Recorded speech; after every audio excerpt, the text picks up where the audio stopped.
I came across a video of a man who works at a cemetery in Mexico, and he shares stories about some of the people he's encountered over the years. And I asked a friend to translate what he was saying so everyone could understand it, so watch this for a moment. Brujos, malvivientes, asesinos, violadores, o sea, que hay de todo. De todo. De todo, sí, de todo. Sí, sí.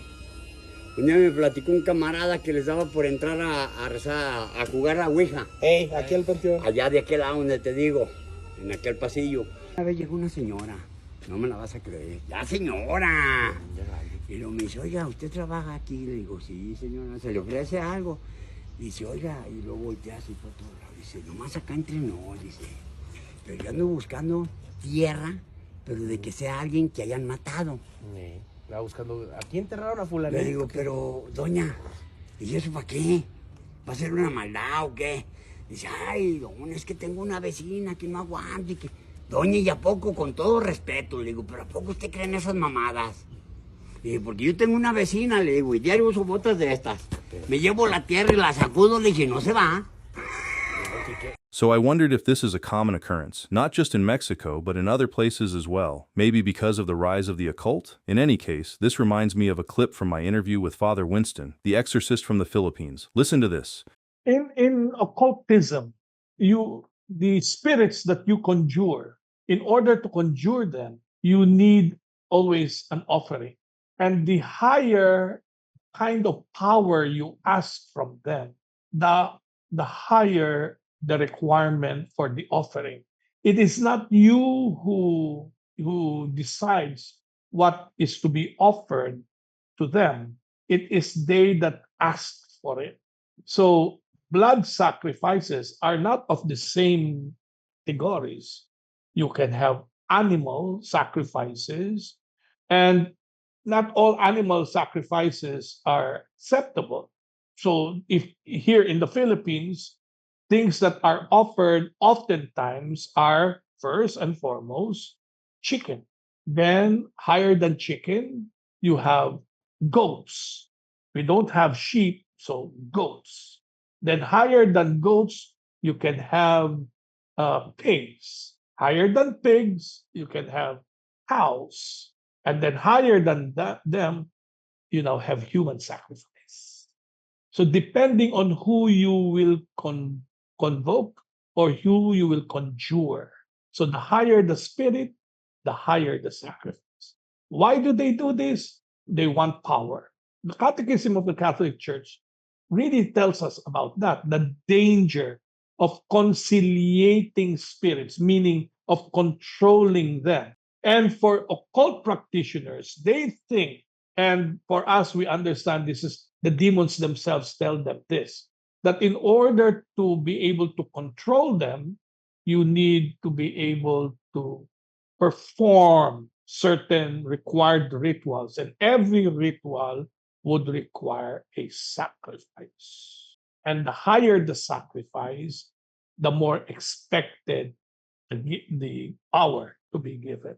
So why do Satanists, why do these cartel lords, like for example in Mexico, they found there certain implements of witchcraft, black magic, etc.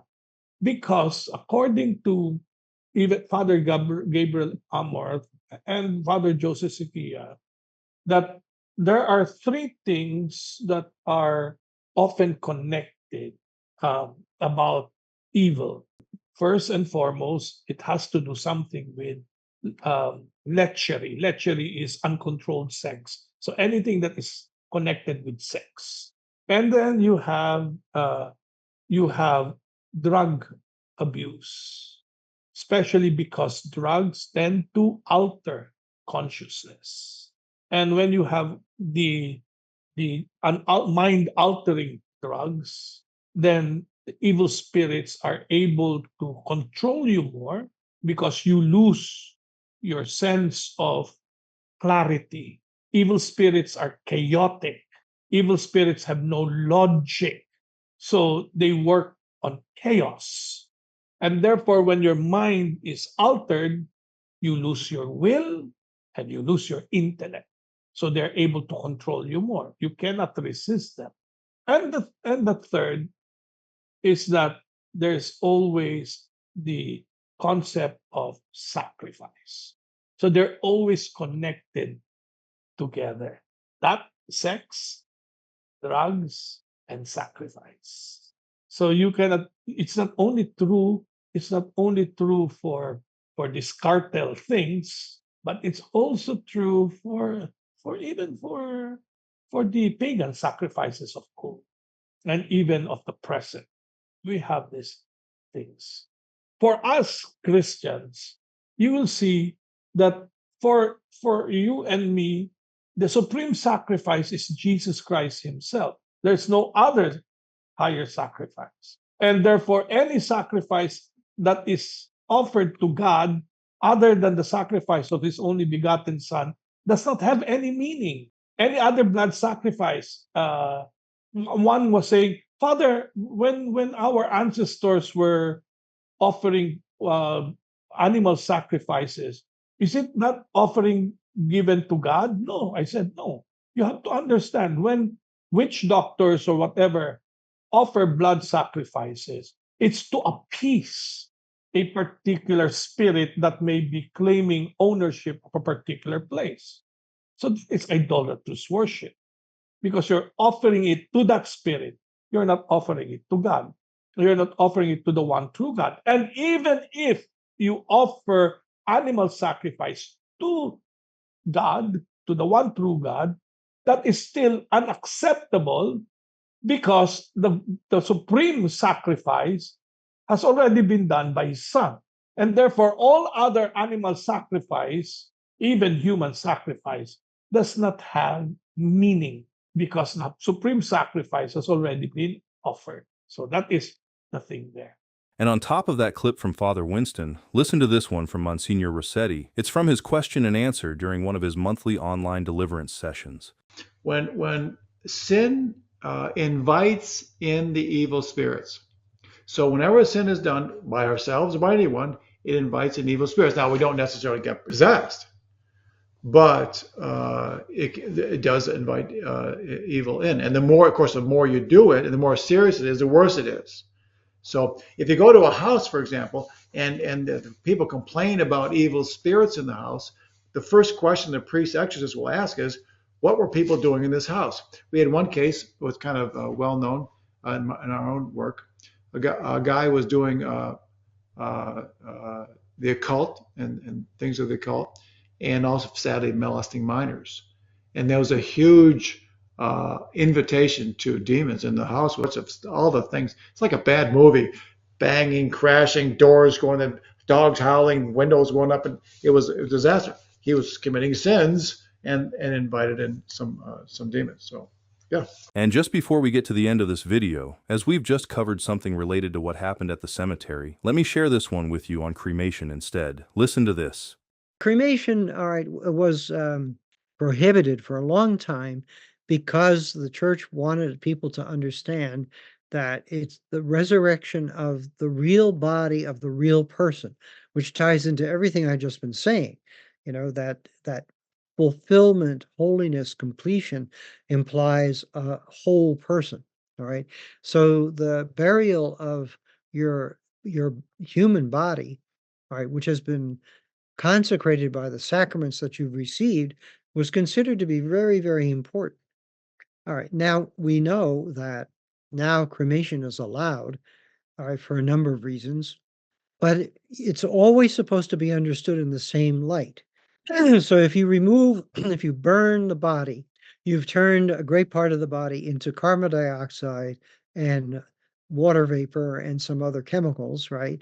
And what's left are ashes that didn't combine with oxygen, in the burning process, okay? So you have these ashes, all right? But the ashes are supposed to be kept, all right, in a sacred place, what we call a columbarium, which is affirmation of our faith in the resurrection. All right. So what is in those ashes?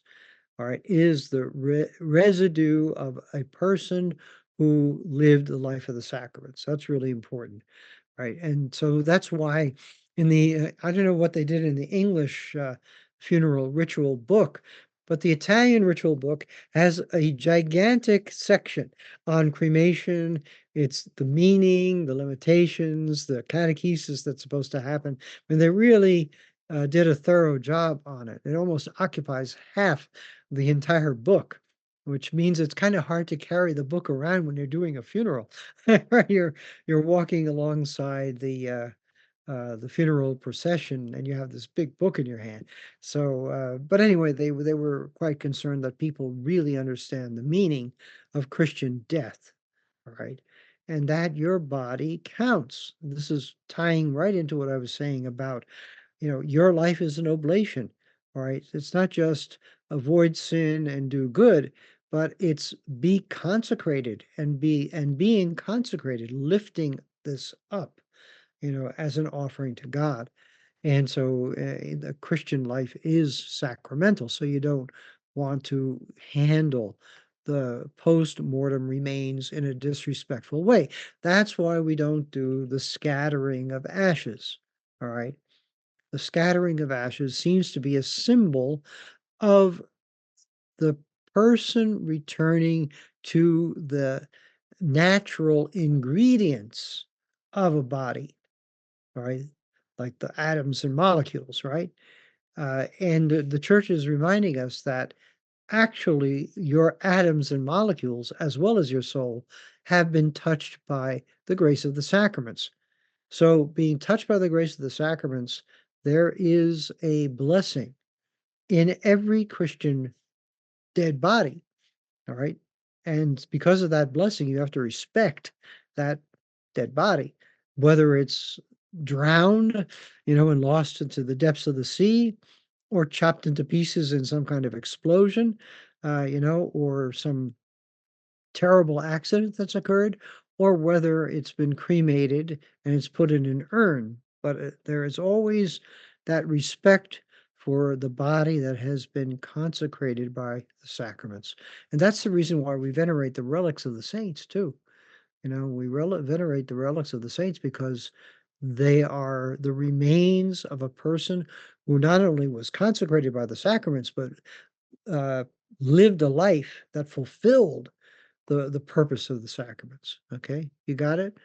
That's really important. Really important. That will be all for the video this time. And as always, thank you so much for taking the time to be here with us. And hopefully all of you have learned a lot from this video. Remember, if there's any feedback or suggestion, please let us know in the comments below. And until the next one, thanks again for watching, and may God bless you. So when the devil tempts you or tries to distract you or sow fear into your heart, even through these gloom and doom preachers that from time and again are proven false by the church, just tell the devil when he enters your mind with these distracting, despairing thoughts, these ill thoughts placed in my mind, to thee, O Jesus, I quickly bind, that thou might cast them far from me. By thine own fiat, set me free. So courage is a very powerful tool against fear. Now, in these end times, we're being given by the media, the secular media.